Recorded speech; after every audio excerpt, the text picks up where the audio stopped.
Dude. What is this, the movie Twister? You can hear the thunder and lightning, right? Oh, I can hear it. Good. That's amazing. Good.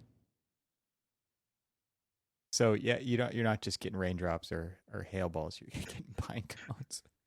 It is literally raining pine cones. I will That's awesome. I can add a photo in the show notes that shows my front yard littered with pine cones all over the place. Yeah, that's a new. I mean, talk about leveling up. I mean, the storm systems are taking it to another level. It's just daughter was grabbing the dog leash and collar and everything to get ready, and then she's like, "Nope." She's like, "Freddie, you better hold it." Yeah, because you're not. You could give Freddie the option. I'm sure Freddie would be like, "Are you crazy?" Yeah. I've seen that before. The dog's just like, no, not doing it. Exactly.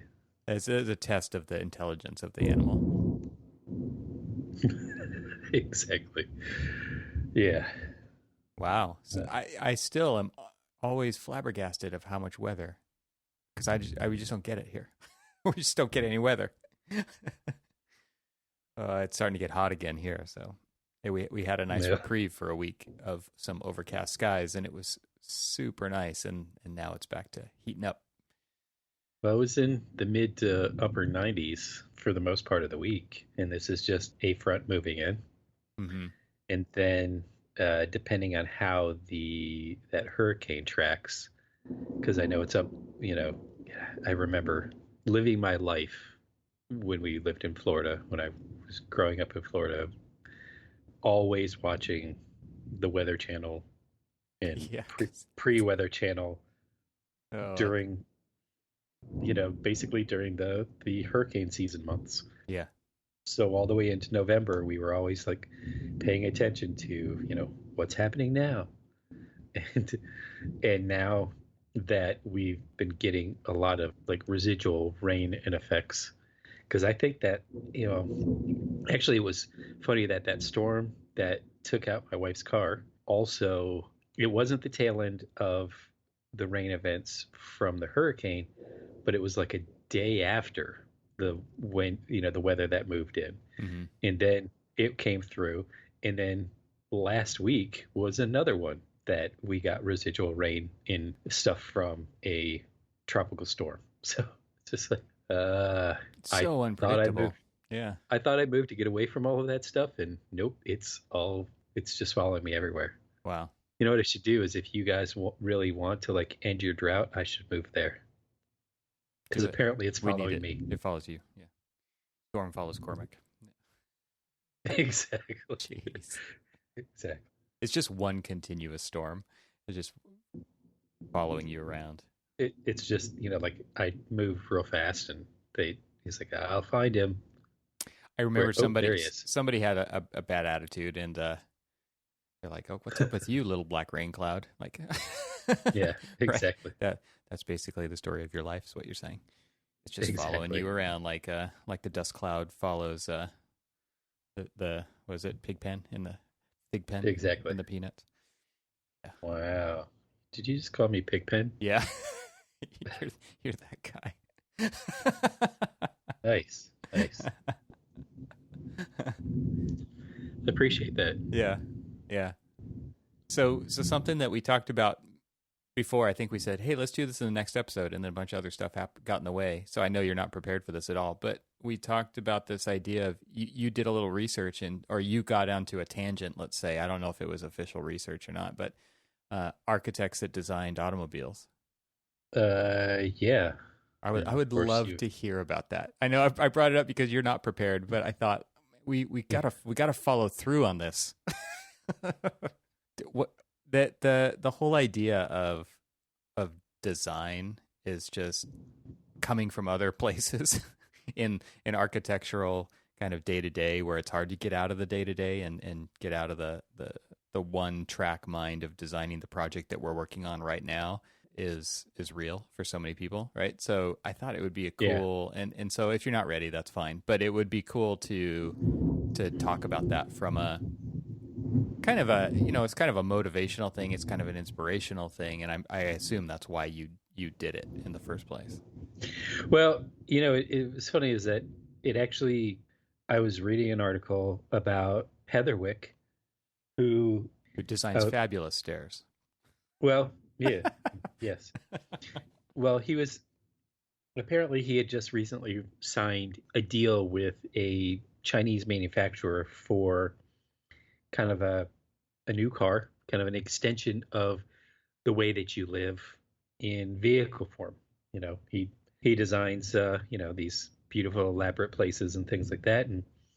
And what's interesting about it is like, I want to design this as an extension of your life. And I'm looking at what it really is. Is it really sort of just looked like an accessory dwelling unit with wheels, in a Interesting. I way. have not seen Um, this, but I would love to.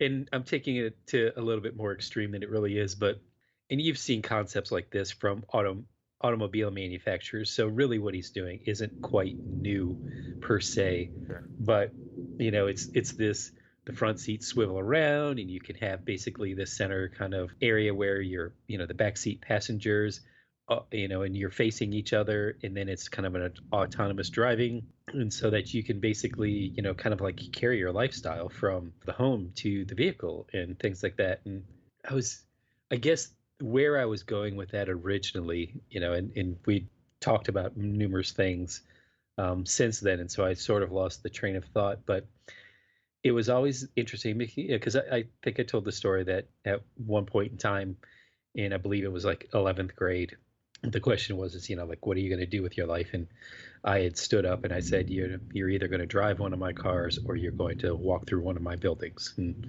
so we know which Which route path? I took. Yeah. However, I was very serious about you drive one of my cars because, I'm, always grew up a car kid, Hmm. and always I would get in trouble in school for sketching cars in my textbooks or cars instead of homework and things like that. So I was always drawing cars all the time.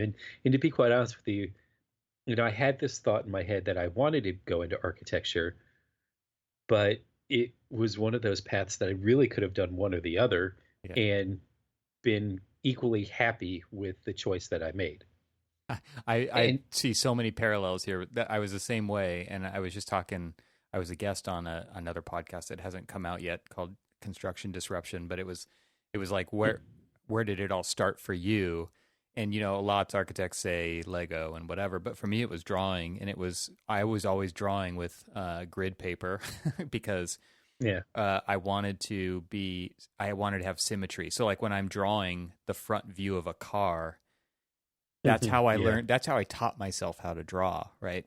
Yeah. And I Yeah. remember in high school taking that first high school drafting class, and it was kind of multidisciplinary. It wasn't just architectural drafting; it was also mechanical drawing. It was exploded Right. axonometrics and diagrams and things like that too. But one of the projects that we did in there was an airbrushing project, and I took some of whatever the latest GM or Audi concept car was, and I airbrushed it, and that was a way to basically show off the curves of this vehicle with airbrushing as a medium to show shading, right? And so it was always about cars for me too. And I was 6 years old, and my dad said, "What car is that?" And I could name it on the road. It didn't matter what car it Oh was. yeah. I knew Yeah. every car on the road. And so that's why it is so interesting to me about this because I think that we could do with more lectures internally in our offices like this, which is let's talk about car design as another type way to do design, and think about the way that we design compared to that, and just have a great conversation about it, because you can go back to Buckminster Fuller and the Dymaxion car, right? Oh yeah. It's Yeah. Yeah. Yeah. so there's, I mean, this is not a new idea, but it's also interesting to kind of see, especially now with things like hashtag van life, right, where people are Hmm. living and working and traveling in the same space, um, all over Yes. social Yeah. media. So there's so many ways to go with this topic. I think it's super interesting. Exactly, because there are some interesting parallels, as you said, with the design sensibilities of an automobile designer versus a architect. We're designing for human habitation. We are designing for, I mean, if you think about it, there's a lot of people who spend a lot of time in their vehicles. And so I was just watching because it's funny that a lot of people might watch like HGTV to either like, yell at the TV and say, oh, that's not right, or vice versa. Whereas I'm always watching car shows. Yeah. I have got a paid subscription to Motor Trend, the streaming channel, and all that other stuff. And I spend most of my time, if I'm watching TV, on that channel. It's cathartic to me, but it also is, a way for me to kind of connect to a design side of me that isn't necessarily, what I get out of architecture, but there is so many similarities. And anyway, so I was watching this one about, Goblin Motor Works is, a British car show. They were talking about this one guy who spends a lot of time in his car. And so they modified his car, put in Wi-Fi, basically, gave this vehicle like creature comforts Is that we would. Exhibit and Pimp My Ride part of this? It was sort of that. It's, it was, they're kind of like got a new series going out, Goblin Works, mod shop. And so they're modding everybody's cars to, kind of like suit like their lifestyles and stuff. And that was what was interesting about this connection with, the Heatherwick article that I had read. And I'll need to hunt it down. I had, funny enough, I had that tab open for, I believe, about a month that we were going to possibly talk about this thing. And you would, of course, want to bring this up right when I closed out all those tabs. Yeah, of course. You must have planned it. You knew this. You planned this. Well, it's not like you lost power or anything or had power ripped from your house. That's true too. But so it's just interesting to see kind of like these design parallels and how the interesting thing about that, which also is very similar to like say custom home design, is that you are trying to design down to the very tactile small nub like a gear shift or a doorknob, the way that the seating is arranged and all of this other stuff. And in some of the very similar thoughts that you have in design of a custom home is very much the same kind of like design aspects. You think about ergonometry, you think about all of the different things that the human will be touching. Mm-hmm. And then you also don't worry about the way the hidden stuff lays out. Like, okay, you see the headlights, but you don't really worry about where the headlights are. And so, you might become this, like how we're trying to hide everything, to hiding the just structure, worry about the mechanical. Exactly. Yeah. And hiding in hide everything. We hide the mechanical, hide the structure, hide the electrical. And so we really worry about the aesthetics. And car designers, as somebody who works on his car all the time, apparently they have that same mindset, because you can see where the nice headlights are in my truck. However, they didn't really care about how you got to it to realize that you have to like remove the shroud in the wheel well, turn the wheel, hopefully that you're contorted enough. And I'm sure we've talked about this story before, but contort your hand to the point where you're, thankfully I'm double jointed, to be able to reach in there and get the light, unclick it out of its harness, pull it out to a point where you can actually like see it and remove it. You can't, there's not enough slack to be able to, move it or anything. And we don't need to go through all this, but what I'm saying is that like some of even like the things about like the hidden aspects of what we do to hide all of the mechanics in ours, they do the same thing. Mm-hmm. They hide the structure, they hide it, so there's so many different parallels. And architects have tried their hands at automotive design all the way through, from Corb. I'm just going to call it the Corb car. Corb car. I don't know what it's called. To, you had said Buckminster Fuller. And then, we know that like Zaha had designed what's called the Z car. And then both Heatherwick and Foster, and I didn't know this, had both designed, and apparently, I believe it was Heatherwick who actually won the competition for the London Route Master, the double-decker bus. Yeah. There was like a handful of like a couple hundred Heatherwick designed buses out on the London streets until they just I think they just pulled them all, or found out that they weren't that successful. Anyway, I forgot the story about why. Hmm. Again, because somebody gave me time to prepare for this conversation, Yeah. and it's not like that I didn't have a lot of other things on my mind to Right. forget these little details. But to various But levels of success. I mean, this isn't their but the main various line of work. And we see even no, but Apple, it's and I know Johnny Ive at Apple, who's no longer the chief design officer there, was very interested in taking what Apple can do to the automobile. right, right. Anyway, yeah, there's a lot of examples with industrial designers approaching this problem, but also with architects trying to approach this problem. And I think what architects are also trying to bring to it, besides just the actual kind of tactile interface like you're talking about, but also from a spatial standpoint, Yes, because of new yeah, technologies like autonomous driving, we're kind of on this precipice of, we're through various levels of testing, and there's 5 different levels of autonomous vehicles, and we're like, level 2 or 3 out of 5, and depending on right. where you are, and all kinds of regulation and stuff. But it's going to happen, right? And so Yes, now that technology can enable people to work or live during that commute time, uh, because they're not having to focus on the road, you actually can approach this from a spatial standpoint, instead of yeah. just the driving experience standpoint. This episode is made possible with support from Twinmotion. Now, you've probably heard of Zaha Hadid Architects. They're one of the world's best-known firms, and when it comes to innovation, they're big fans of pushing boundaries.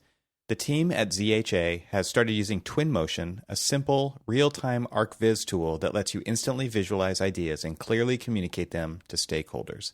ZHA designer Marco Marghetta says that the benefits of using Twinmotion for the designers are the simplicity of the interface, the playfulness with which you can articulate your scenes, and not having to worry about all the technical aspects that real-time usually brings, like light maps, PBR workflows, and other technical details. Marco also loved Twinmotion Cloud, which lets any member of the team access a project from their web browser without a single download or installation. The project manager can access the model, review it, and immediately give you the feedback anytime from anywhere, says Marco. To download your exclusive free trial, head to twinmotion.link/archispeak. Again, that's twinmotion.link/archispeak. Not to fall too far down a rabbit hole, but you start to think about like the autonomous approach. And so what is the next step for urban design and urban planning, Yeah. based off of, these autonomous vehicles? I mean, because we basically, if you just look at the evolution of American city planning, we went from agrarian to a lot of like, public spaces, and the front doors all kind of like looked out onto kind of like the village green. And when we did have the evolution to like, okay, everybody had like a horse and buggy. It was more kind of like out of sight, out of mind, more in the backyard. And then you watch this evolution of like the automobile being the dominant mode of transportation. So then all of our architecture and all of our cities kind of morphed around all of that. You It's see very more of reactive. like Yeah. exactly. And so is there an opportunity for us to start to kind of like re-engage that lost social aspect of, kind of like the urban suburban areas, now that the car is going to almost be like, I don't need to park the car in the front yard. I can, like, people are already calling up. I've got a friend who he's absolutely enamored and in love with his being able to use his phone and call up his Tesla. And, it's just like, it kind of like pulls up and all Summon this other mode. stuff. Yeah. Exactly. The summon mode. Thank you. Yeah. And so obviously, as we see more and more of that, I mean, do we really honestly need to kind of like gear our whole home towards this? I mean, it seems like it's a truly American, but it isn't, because I've seen it in the Snout House. Do you know that I'm term, not right? familiar with it. Well, the Snout House is basically the term given to houses that more or less have the garage kind of like the most prominent Yeah, feature I on the get it. house, where it sticks out Yeah. past everything else, and kind of Right. like your front door is recessed and all that other stuff. And Right. it's I've never heard that I term, but think it's it's kind of like just I immediately thought of outhouse, right? Yeah, Because, but yeah. yeah, I get what Well, you're saying. It's like the snout of an animal. Yep, exactly, yep. exactly. And so, and so would we, be able to design our houses and things like that around all of that? I mean, is there like a central parking garage or something like that where we can put all of our stuff and have like a more socially oriented neighborhood where you park there, you go to your house, and then you decide, oh, hey, I need mice, just dial it up on the phone. I think there's so many things. There's so much here that I Oh actually yeah, did yeah, a yeah. YouTube lecture. I did a lecture and I recorded it, so I put it on my YouTube channel. So I'll put a link to it in the show notes. All about autonomous vehicles and kind of the changes that we could be at the table for in proactively rather than reactively. Because what Hmm. I don't want to see us go through again is reacting to non-architectural ideas when it comes to this stuff. So why don't we Yeah, have a seat at the table, and guess what? We get to choose us to do that, as getting involved in our cities and our policy to have that seat at the table, so that these ideas about the interface between vehicles and the built environment is smarter. Uh, because otherwise we are going to just be waiting around for them, not that they're evil, but just to make those decisions that we then have to react to, because it's going to change yeah, everything. yeah. It's going to change the streets, it's going to change sidewalks, it's going to change medians, it's going to change parks, it's going to change highways, it's going to change where people park, like you're talking about, Oh yeah, yeah, absolutely. and how people engage with the civic environment. It changes all that. And I think one of the things that I really wanted to drive home in that presentation was that, uh, how many people do you think in your local jurisdiction? That could be a big jurisdiction, it could be a very small one. Like in my hometown of whatever 30,000 people, there might be 3 people working on this, maybe. How many people are working on the autonomous vehicle thing? There's Mm. tens of thousands of people working on that Yeah, side of the yeah, table. And so we will be forced to be in a reactionary mode to that if we don't get involved in those kinds of things now, because thinking about rideshare, thinking about, Elon Musk's 10-year plan, or, his plan to rule the world or whatever, it's like you don't even need to own a car, people. Like, you just need the access to a car. And we're already seeing that with ride sharing apps, and right, where a lot of millennials don't even ever get driver's licenses. They just use the service of vehicles. And while that might well, I not mean, fit my life, it fits a lot of people's lives. And that changes the size of parking lots, and it changes the entry yeah. to buildings. It changes all of this stuff. I mean, think about this. Think about like the whole rideshare thing, and Uber, and I'll give you an example of.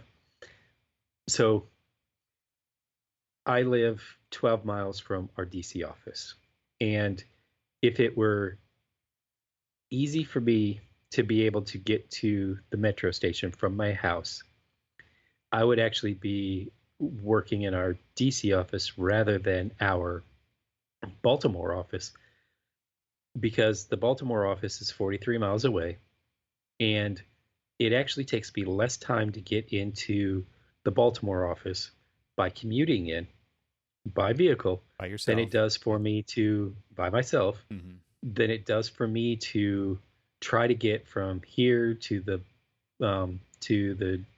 metro station, or for me to drive in. Mm-hmm. More so for me to drive in, but still, some of the things are is like, so like think about convenience here. And this is where I'm going with all of this. If you think about the convenience of this, is like right now it's inconvenient for me to try to get on the bus, take that bus to the metro station, take the metro into the office, and then walk to the office, because it's a really short walk from the metro station in DC to our office. We're all talking about convenience here. And it actually takes longer for that whole process than for me to drive into the Baltimore office and then, sit down, open up the computer and get working.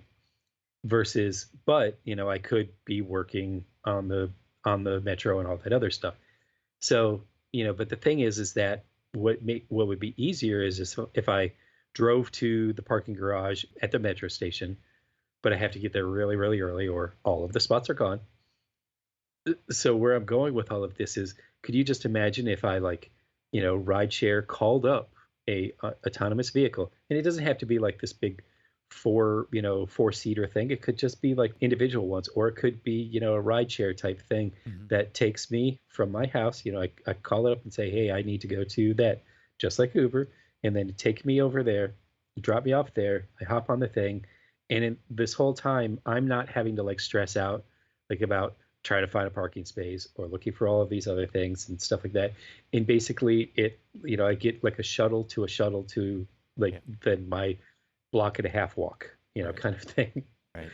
And and it could, there's like so many different opportunities, and I know that that just sounded all completely ridiculous, but they're like, just tough it out. Yeah, you're right. I should be, but there's a lot of other things, There's other that pulls there's going on there too, like kids in soccer practice and needing to get out, and I get it. Like exactly, exactly, it's not an easy, exactly. it's not super formulaic. I guess there's a lot of I variables. can I can schedule my time around my vehicle. Yeah.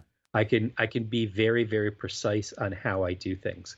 The thing about it is right now with like the city bus to the metro and everything else, it is very, it is also very schedulable, if those that is a word Hmm. anyway. Hmm. Um, However, it's also dependent on if somebody doesn't cut off the bus, blah blah blah, whatever. Sure. Sure. But that whole length of time is actually longer than my very schedulable vehicle Mm-hmm. per session. So, Well, and I think again, like, the, man, this is we have to think about our buildings that we design as parts yeah, of systems. yes, Because if yes, we don't, man, like you're delivering a building to a client that's going to have a building for, let's just call it, 30 to 50 years, which is sad. But right, that's how long it's going to last nowadays, and hopefully longer, but that's probably more like realistic. And they are going to have to interface with this future that we're talking about. We should be having these conversations with them because they are the ones with the resource or the asset or the liability, depending on which way you look at it, that is going to have to respond to that. And so thinking about all of these services that interact with people and space and location and these assets, these buildings, is a much bigger problem set than anybody seems willing to want to take on. But at the same time, it's going to happen whether you do or don't. And so you can either, help them be more prepared for it and provide extra value now or not, I guess. And most people are choosing not. But there's a huge opportunity here. so I want to try to talk about a project that I'm working on without actually talking about the project that I'm working on, because I'm not supposed to be talking about the project that I'm working on. However, one of the interesting things about this project, and it's a huge development, we've only got a little part of this big, huge development, in a place that I cannot say. It So one of the interesting things is it does have the actual development itself. There's no vehicles allowed in this development. It's enormous, city size development, Mm-hmm. but no vehicles, all pedestrian. And you're like, well, city size, no vehicles. How does that happen? Or, how do you get goods and services in there? How do you It do is all a of this stuff? solvable problem. It is an interesting solvable problem. And one of these solvable problems that they are looking at is basically a network of tunnels. And that network of tunnels is a autonomous shuttle system Mm-hmm. that interconnects with a series of bus stops throughout the entire development. That, say you're going to, the shopping district or the education district or whatever, you just basically go to the bus stop, you walk down, you get on to this autonomous bus, and it takes you to wherever you need to go. And it also takes you to basically a off-campus parking area if need to, if you're coming from somewhere else and you need to go there. You'll park your vehicle there. You won't drive your vehicle into the development. You will actually get in. You'll hop on the bus and you'll go to wherever it is that you need to go. And there's still this level of dependency on the vehicle right now, and so they are catering to that. but they're also catering to the fact that it's kind of a harsh climate. It actually behooves them to kind of like keep everything kind of like below grade, but it also allows you to be able to move like longer distances by vehicle, but autonomous electric vehicles. And It also it just solves the it has delivery problem, right? Because I mean it that's another big it's one with solves deliver. existing Yes, cities is you could cut it off to cars and it, but at some points of the day you're still going to have to allow exactly, the other exactly. stuff to happen. Yeah, I mean, there's this the conversation of as well. I mean, all of the infrastructure for all of these vehicle dependent cities and things like that are in place, and why not use them by doing that? I mean, you think like New York City was there way before the car was there. Mm-hmm. Yet right now, no one can think of New York City without thinking about the traffic, thinking about the cars and all that other stuff and how to get over. But I mean, as you and I have both been to New York City, I mean, I remember you and I deciding to walk between lectures, from one place to another, Mm-hmm. because we could actually get there a lot quicker. Or you take public transportation and things Or a like that. So bike, there yeah. are, or a Bike bike. use bike share. I heard that I Yeah. never got to do that myself, but I've heard nothing but amazing things about it as one of the best ways to DC, get around. and DC's got a fantastic network of bike trails and things like that that come all the way out to the suburbs. And now that the bike share has not, we had a bike share that was mostly in the city itself, and now it's actually it's all the way out into the suburbs. So I could hop on a bike, um, ride the trails into DC, and park the bike there, and then like later on when I'm ready to go home, I could hop on the bike, get another bike and ride on home. Hmm. So there's a lot of interesting things. I didn't necessarily think you wanted to talk about bikes right now because Not going there. yeah, I we think need to that go there, but we won't. all these problems are solvable if we choose to be a part of solving them. And that to me is kind of the most interesting part about this. And then I don't know how we get back to talking about vehicles and design, but there's some amazing, maybe this is how Well, there's no, but some that's amazing stuff out there going on when it yeah, comes to vehicle design right now because of the electrification of vehicles and allowing people to think differently about how they're put together yes. and how they're used and how they're modularized into there's so much interesting work happening in that realm right now. And it seems like a right place for architects and architectural thinking and problem solving to be involved. Yeah, because as we kind of like started to go down this little rabbit hole of other things, that were separate from the vehicle itself, it's the idea and the notion and the concept of what this electrification, this autonomous vehicle represents is an era of change to not just the way that we think about vehicles, but also the way that those vehicles interact with our daily lives. Yeah, And and I think fold into that's those why architects, services that we're talking about that are yeah, all it is a web that is all interconnected. We can't think yeah. about these buildings as these standalone things and that never connect to anything on the outside. And I think that is a huge realm of possibility for architects to be a big part of if they want to. Doesn't it seem weird? And I don't know why this just popped into my head, but think about like the early vehicles in the cities were electric streetcars, Mm-hmm. and now they went away, and then we just like inundated the entire infrastructure with the internal combustion vehicle, and now we're coming back to an electrified form of transportation. Yeah, It's just but personalized. it's Yeah, it but is interesting to personalized. see that kind of loop back, but be a different formula, a different formulation of it, because it is all Uh, about like people owning these things. And honestly, I think there's such a huge opportunity to look at this so differently as a service. It doesn't solve everybody's problem for every possibility, but it solves a lot of people's problem for a big range of the use cases out there that should be seriously considered moving forward. It's just so hard to kind of think of things from a new approach when you've been around for so long and have this experience, and you don't really think of it as a new opportunity. You think of it as like this newfangled thing that's getting in the way of the way that I'm used to doing things. It's kind of Exactly. Yeah. kind of what it always comes back to in architecture. Yeah. Yeah. Exactly.